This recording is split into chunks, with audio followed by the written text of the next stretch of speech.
Hello Techtrians. Another conflict is broken out between Israel and Palestine. At 6:30 a.m. on the morning of the 7th of October, while most of the Israelis were sleeping soundly in their homes, suddenly, the air raid sirens began blaring.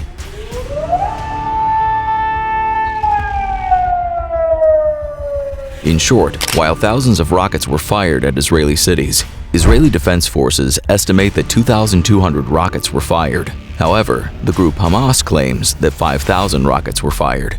Israel has an Iron Dome system. It is one of the best air defense systems in the world. Whenever rockets are fired on Israel, it uses the latest military technology to intercept the rockets and destroy them mid-flight to keep the country protected. But here, 5,000 rockets were fired within 20 minutes. This Iron Dome system failed. Thousands of people were killed and injured in Israel because of these attacks. This surprise attack is the biggest in the last few decades that has been seen in the Israel-Palestine conflict, and it reminds us of the Yom Kippur War. Exactly 50 years ago, in October 1973, Egypt and Syria had launched a similar surprise attack on Israel. After that, a war broke out known as the Yom Kippur War, and this attack is no less than a full-scale war.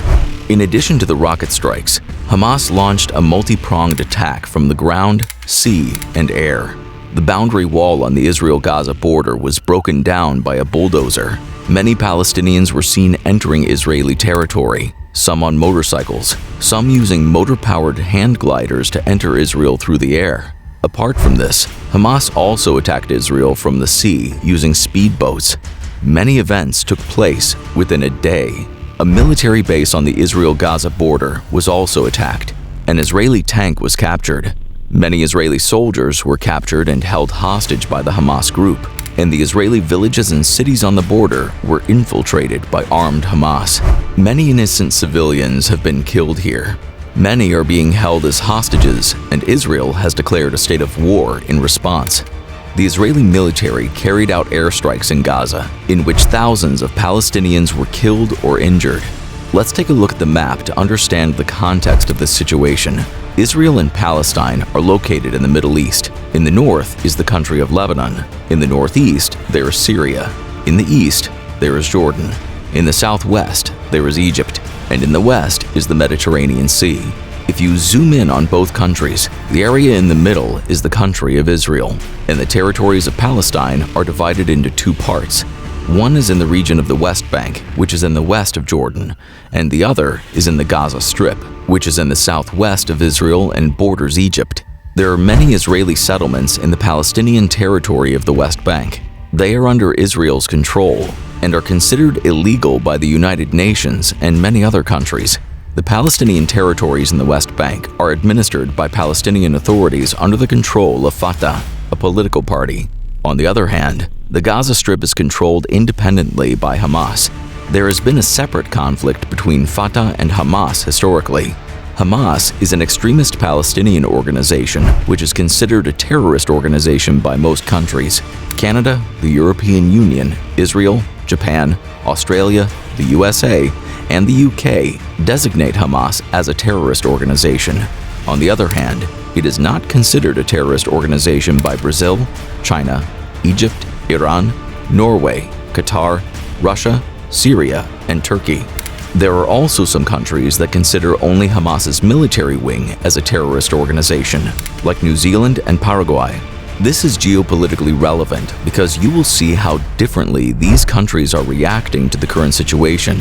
If we look at the map of the current conflict, we can see that the Gaza Strip is shown in red color, and the extent to which Israeli territory has been infiltrated by the Palestinian militants is shown in blue color. Hamas's military commander, Mohammed al-Deif, has named this attack Operation Al-Aqsa Flood and has said that Hamas is doing this because Israel has committed atrocities on the Palestinians, and that this is specifically a response of what happened in Al-Aqsa Mosque. Israel launched its own attack in response, which was named Operation Iron Swords. Israeli Defense Forces, also known as IDF in short, have deployed their Navy, Air Force, and ground forces. Along with that, they launched drone strikes in Gaza. Israel's energy minister signed an order to cut the electricity supply in Gaza. To a large extent, electricity was supplied through Israel to Gaza. Israeli Prime Minister Benjamin Netanyahu said at a television address, "Citizens of Israel, we are at war." להנחיות פיקוד העורף, אנחנו במלחמה ואנחנו ננצח. He said that the enemy will have to pay an unprecedented price. The defense minister stated that Hamas has made a huge mistake and Israel will win this war. A big talking point in this conflict is how Mossad, the world-famous Israeli intelligence agency, failed to intercept this attack. It is said that Mossad is one of the most powerful intelligence agencies. They have informants even in the Palestinian military groups. They are in Lebanon, Syria, and in different parts of the world. In the past, it has been seen that Mossad agents have carried out precise timed assassinations of major military leaders, sometimes by placing GPS trackers on vehicles, sometimes by using drone strikes, and sometimes by using mobile phones. The question is, despite being such a powerful agency, how did they not know that thousands of rockets were being stockpiled in Gaza? The fencing on the Gaza-Israel border has cameras, ground motion sensors, and regular army patrols are carried out there. Why did these smart barriers fail? Domestically, the Israeli government is facing a lot of criticism. The former head of the Israeli Navy told Israeli TV channel Channel 12 that this is a huge failure on the part of the government. The entire country is asking about the whereabouts of IDF, police, and security. He told the BBC that a major investigation has already begun regarding this intelligence failure. Look at this article from the Times of Israel. According to it, Egypt's intelligence officials had warned Israel repeatedly that something major was about to happen. And allegedly, those warnings were ignored. On the other hand, talking about international reactions, American President Joe Biden condemned this attack and said that he shows rock-solid and unwavering support in favor of Israel.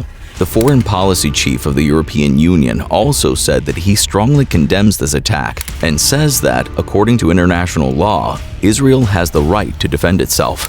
They said that Israeli hostages should be released immediately. Iran, which has been one of the main supporters of Hamas, their foreign ministry said that the attack by Hamas was an act of self-defense by the Palestinians. The foreign ministry of the neighboring country Egypt said that it is talking to Saudi Arabia and Jordan in an attempt to defuse the Israeli-Palestinian tensions. The Palestinian president, Mahmoud Abbas, told to the official news WAFA that the Palestinians have the right to protect themselves against the terror of the settlers and foreign troops.